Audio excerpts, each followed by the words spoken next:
কয়েকদিন পর এই রাজ্যে বিজেপি সরকার আসবে। উনি রাজ্যের বিরোধী নেত্রী হিসেবে প্র্যাকটিস করছেন, তাই এখন থেকে ধর্ণা দিচ্ছেন। মুখ্যমন্ত্রীর ধর্ণা প্রসঙ্গে মমতা ব্যানার্জিকে আক্রমণ করলেন বিজেপি মন্ত্রী।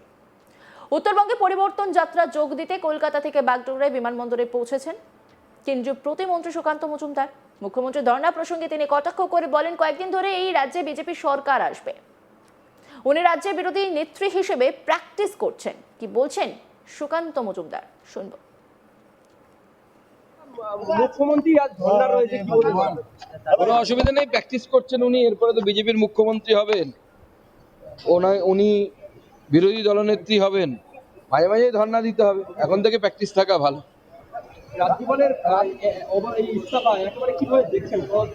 রাজ্যপাল তো স্বয়ং নিজে লিখেছেন যে উনি অসুস্থতার কারণে রেজিগনেশন দিয়েছেন। এবার তারপরে কি আছে, নতুন রাজ্যপাল হয়েছে আপনারা জানেন, ইন্টারিম দায়িত্ব, তিনি আগামী দিনে পার্মানেন্ট হবেন কিনা সেগুলো গৃহ মন্ত্রণালয়ের বিষয়। মুখ্যমন্ত্রী অভিযোগ করছেন যে তার সাথে আলোচনা না করে এই যে নতুন যে রাজ্যপালকে তাকে দায়িত্ব দেওয়া হয়েছে তাকে দায়িত্ব দেওয়া হয়েছে, এটা কি বলবেন? মুখ্যমন্ত্রীর সাথে আলোচনা করতে হবে, ভারতের সংবিধানে এটা কোথাও লেখা নেই।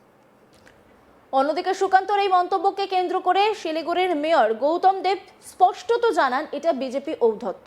আমরাও বিরোধী আসনে ছিলাম, কিন্তু সংযতভাবে ভাষা প্রয়োগ করতাম।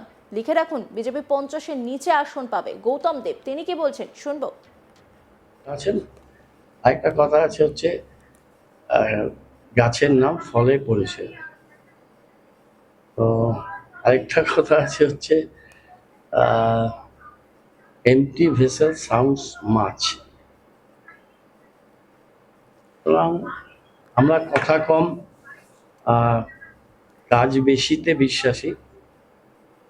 যারা বা যিনি বলতে পারেন যে আর দুদিন পরে আমিই সরকার চালাবো, দুদিন পরে আমিই সরকার চালাবো, এই যে আমিত্ব আর আমিই সরকার চালাবো, মানে একটা অপোজিশন পার্টি 60-70টা আসন পেয়েছে, তারা বলছে যাদের কোনো সম্ভাবনা নেই পশ্চিমবঙ্গে ফিরে আসা, তারা বলছে দুদিন পরে আমিই সরকার চালাবো।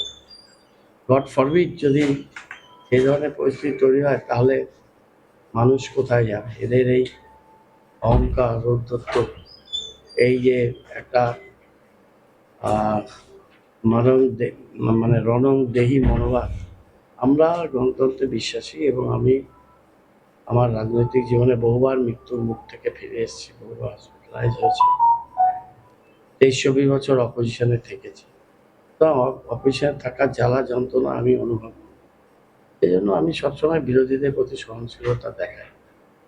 এটা ডেমোক্রেসিতে টলারেন্স খুব প্রয়োজন, সেই টলারেন্স রাখি। কোনো মানুষের সম্পর্কে কোনো কটু মন্তব্য করি না, নীতিকে অ্যাটাক করি, পলিসিকে অ্যাটাক করি, বা কোনো সময় অ্যাটাক করলেও তার সৌজন্য, তার স্বাধীনতা, তার শব্দচয়ন ব্যাপারে খুব সচেতন থাকি।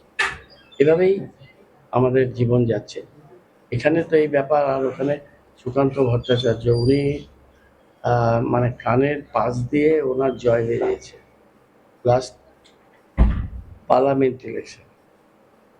তিনি একটা ইউনিভার্সিটির অধ্যাপক, তিনি যে ভাষা ব্যবহার করেন আমি সত্যি মর্মাহত। আমি জানতাম যে সুকান্ত কি নাম মজুমদার, সুকান্ত মজুমদার একজন যাই হোক ভদ্র ব্যক্তি, তিনি মাটিগাড়া নকশালবাড়ি নিয়ে বললেন দুটো সাড়ে লড়াই হচ্ছে, দুটো সারের কেউই জিতবে না, জিতবে বিজেপি, এটা হচ্ছে তার উক্তি। তখন আমাদের দল থেকে এটা বলতেই পারত যে উনি বলদের মতো কথা কেন বলছেন, কিন্তু আমরা এই ভাষা সন্ত্রাসে বিশ্বাস করি না। একজন উত্তরবঙ্গে বিজেপি প্রচারে ব্যাপক জোর দিয়েছে। বিজেপির সর্বভারতীয় সভাপতি নীতিন নবীন পরিবর্তন যাত্রার সূচনা করেন। বিভিন্ন জেলায় সেই পরিবর্তন যাত্রা চলছে, তাতে অংশগ্রহণ করছে বিজেপির কেন্দ্র থেকে রাজ্য নেতৃত্ব। সম্প্রতি শ্রমিক ভট্টাচার্যকেও নির্বাচনকে কেন্দ্র করে কটাক্ষ করতে দেখা গিয়েছে। তারাই ক্ষমতায় আসছে স্পষ্ট করে দেন শ্রমিক।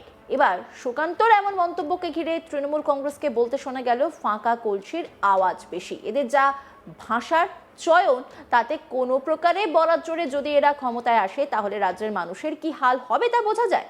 আর এই নিয়ে একটি রিপোর্ট তুলে ধরেছেন আমার কলিগ পার্থ প্রতিম দাস। দেখব। আসন্ন বিধানসভা নির্বাচনকে কেন্দ্র করে বিভিন্ন রাজনৈতিক দল একে অপরের বিরুদ্ধে তোপ দাগছে, যা খুবই সাধারণ বিষয়, অন্তত নির্বাচনের প্রাক্কালে। যদিও বা এখনো নির্বাচনী নির্ঘণ্ট প্রকাশ হয়নি, কিন্তু সেই সময় দাঁড়িয়েই ক্ষমতায় আসতে চলেছে ঠিক এই ধরনের মনোভাব বিগত কয়েকদিন ধরে দেখা যাচ্ছে বিজেপির অঙ্গে। বেশ কিছুদিন আগে শিলিগুড়ির বিধায়ক শঙ্কর ঘোষকে বলতে শোনা যায় এক পুলিশ কর্মীর বিরুদ্ধে ক্ষমতায় আসবার পর এই সমস্ত বিষয়বস্তু তারা দেখে নেবে।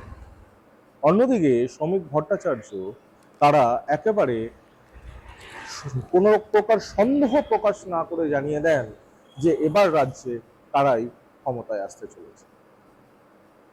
নির্বাচন যত এগিয়ে আসছে বিজেপির কনফিডেন্স লেভেল যাকে এক কথায় বলা হয় তা কিন্তু আরো প্রকটভাবে প্রকাশ পাচ্ছে। ঠিক এই প্রসঙ্গকে কেন্দ্র করেই এবার সেই দলে নাম লেখালো সুকান্ত মজুমদার। কেন্দ্রীয় মন্ত্রী আলিপুরদুয়ারে একটি পরিবর্তন সভায় যোগদান দিতে আসে।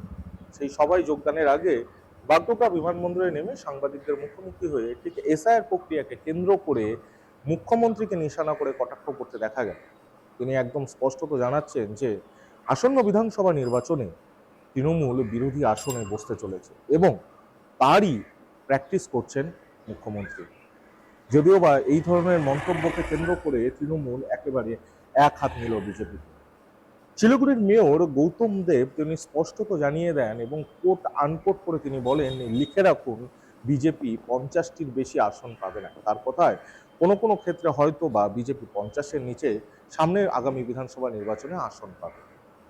তিনি এও বলেন, তাকে এও বলতে শোনা গেল যে যে ধরনের ঔদ্ধত্য তাদের বক্তব্যে রয়েছে বিরোধী আসনে তারাও একটা সময় ছিলেন, কিন্তু এই ধরনের বক্তব্য তারা কখনোই প্রকাশ করেননি। কাজেই যে ঔদ্ধত্য তারা দেখাচ্ছেন তা আগামী বিধানসভা নির্বাচনে ভাগ্যক্রমে কোনো কারণে যদি তারা ক্ষমতাতেও এসে পড়েন তাহলে সাধারণ মানুষের কি হবে সেটাই এখন বড় বিষয়। এক কথায় আসন্ন নির্বাচন যত এগিয়ে আসছে বিধানসভা, সেক্ষেত্রে কিন্তু রাজনৈতিক দলগুলোর পারদ আরো চড়ছে, একে অপরকে কটাক্ষ করতেও শোনা যাচ্ছে। কিন্তু শিলিগুড়ি বা তার পার্শ্ববর্তী যে বিধানসভা কেন্দ্রগুলো রয়েছে বা যে উত্তরবঙ্গ বিজেপির গণ নামেই পরিচিত, সেই উত্তরবঙ্গে এবার তৃণমূলও যেন কোথাও একটা বিরাট কনফিডেন্সের আভাস দিচ্ছে। সম্প্রতি গৌতম দেবকে বলতে এও শোনা গিয়েছে যে বিজেপি একেবারে ঝড়ে খড়কুটোর মতো উড়ে যাবে। অন্যদিকে বিজেপি তাদের উত্তরবঙ্গের মাটি থেকে 1 ইঞ্চি জমি ছাড়তে নারাজ। সামনেই রয়েছে নির্বাচন, আর তার আগে কটাক্ষ পাল্টা কটাক্ষে রীতিমতো বঙ্গ রাজনীতি উত্তপ্ত হয়ে উঠছে, সেই ছবিটা কিন্তু যত দিন যাচ্ছে ততই স্পষ্ট হচ্ছে। অন্যান্য খবরের আপডেটের জন্য অবশ্যই নজর রাখুন আজ তাক বাংলার ইউটিউব স্ট্রিমিংয়ে। লাইক, কমেন্ট, শেয়ার এবং সাবস্ক্রাইব করতে ভুলবেন না।